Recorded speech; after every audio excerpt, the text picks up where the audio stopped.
नमस्कार दोस्तों, स्वागत है आपका हमारे इस YouTube चैनल क्राइम टीवी में। तो आज हम बात करने वाले हैं एक कहानी के बारे में। इंसान अपने निजी स्वार्थों को पूरा करने के लिए किसी भी हद तक जा सकता है, लेकिन गलत रास्तों पर चलते हुए वो काम को अंजाम देने से पहले एक षड्यंत्र जरूर रचता है।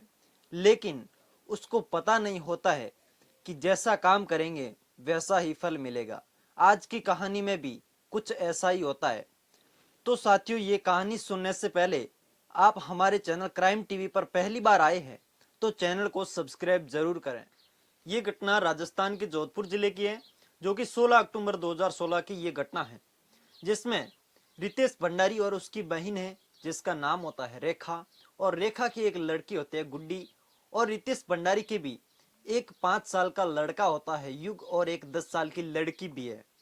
जिसमें रेखा और गुड्डी दोनों ही अपने मामा के घर जाती हैं, यानी कि रेखा का मायका होता है और गुड्डी का ननियाल यानी कि मामा वगैरह लगते हैं। तो वहां पर दोनों दोपहर को 2 बजे स्कूटी पर बैठकर रितेश भंडारी के घर जाते हैं, और वहां जाने के बाद काफी देर तक बैठते हैं। वो भी खुश होते हैं कि रेखा और गुड्डी आई है, तो मिलने के लिए कोई भी मेहमान आता है तो हर कोई खुश होता है। तो वहां पर जाने के बाद उनके घर वाले खुश होते हैं, काफी देर तक बैठते हैं, खाना वगैरह खाते हैं, चाय वगैरह पीते हैं। उसके बाद गुड्डी अपने मामा के लड़के युग को लेकर अपनी स्कूटी पर बिठा के चॉकलेट दिलाने के लिए बाहर कहीं लेकर चली जाती है।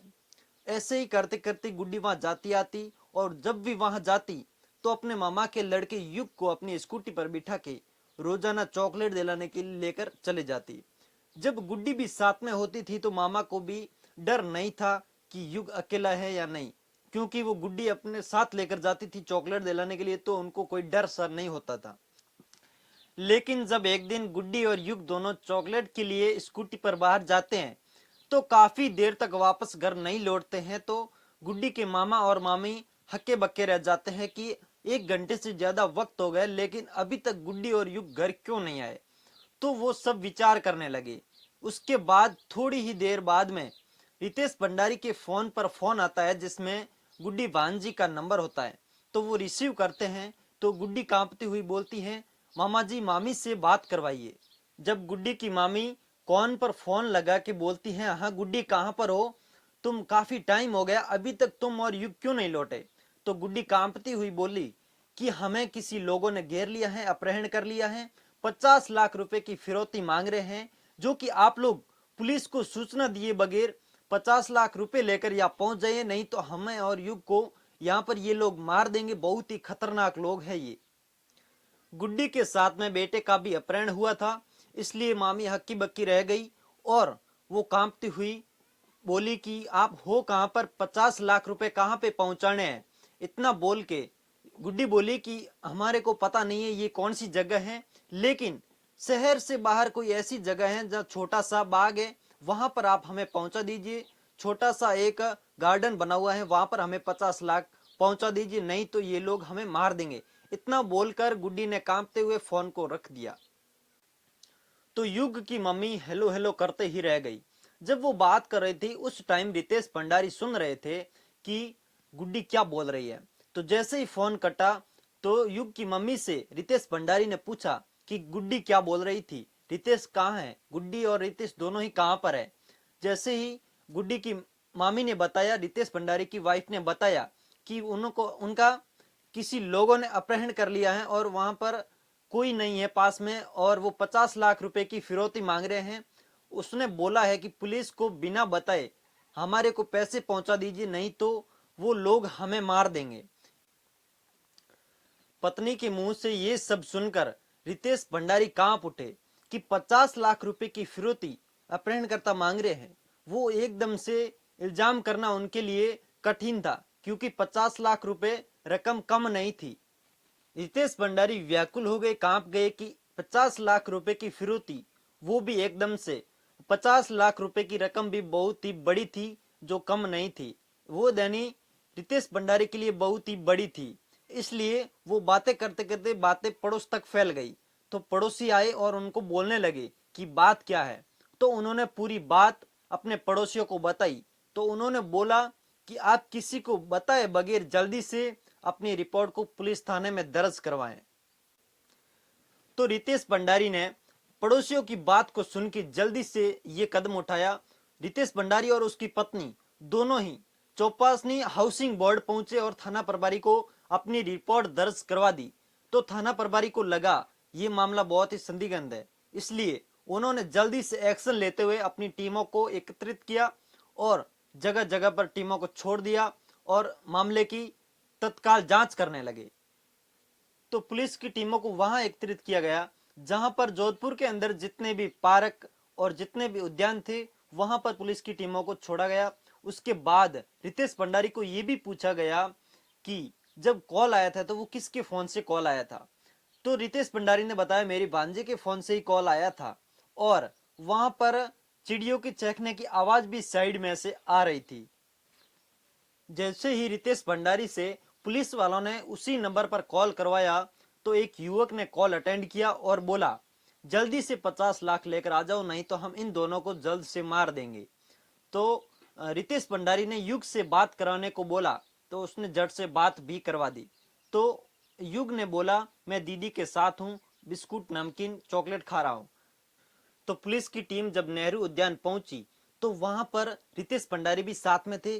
तो उसने युग और गुड्डी को एक कोने में बैठा देख लिया और उसके पास दो युवक भी बैठे थे। तो पुलिस ने अपनी चालाकी दिखाते हुए उन दो लोगों को दबोच लिया ताकि वे एकदम से भनक लगने पर वो दोनों को नुकसान न पहुंचा दे, इसलिए उनको एकदम से दबोच लिया और उनके पास में एक स्विफ्ट गाड़ी थी उसको भी कब्जे में ले लिया और वो थाने ले आई। गुड्डी और युग को भी साथ में, उन दो युवकों को भी, और रितेश भंडारी भी साथ में थे। तो जब उन लोगों को जब थाने लेकर आया गया और पूछताछ की गई तो एक का नाम मयंक था और एक का नाम राहुल था, जिसमें उन्होंने बताया कि इस अपहरणकर्ता की मास्टरमाइंड गुड्डी ही थी। तो जब पूछताछ के बाद अपहरणकर्ता गुड्डी मास्टरमाइंड थी ऐसा सुनकर रितेश भंडारी और उसकी पत्नी को झटका सा लग गया कि ये सब कैसे हो सकता है, गुड्डी अपने भाई के साथ ऐसा थोड़ा ही कर सकती है। लेकिन हुआ कुछ ऐसा ही कि गुड्डी ही मास्टरमाइंड थी। पुलिस के पूछताछ के दौरान गुड्डी और उन दोनों को जेल के अंदर भेज दिया गया और वो कहानी कुछ इस प्रकार से थी। जोधपुर जिले के मानसरोवर कॉलोनी में रहने वाले रितेश भंडारी और उसकी वाइफ शिवानी और उसका एक लड़का युग और एक 10 साल की बेटी के साथ में रहते थे।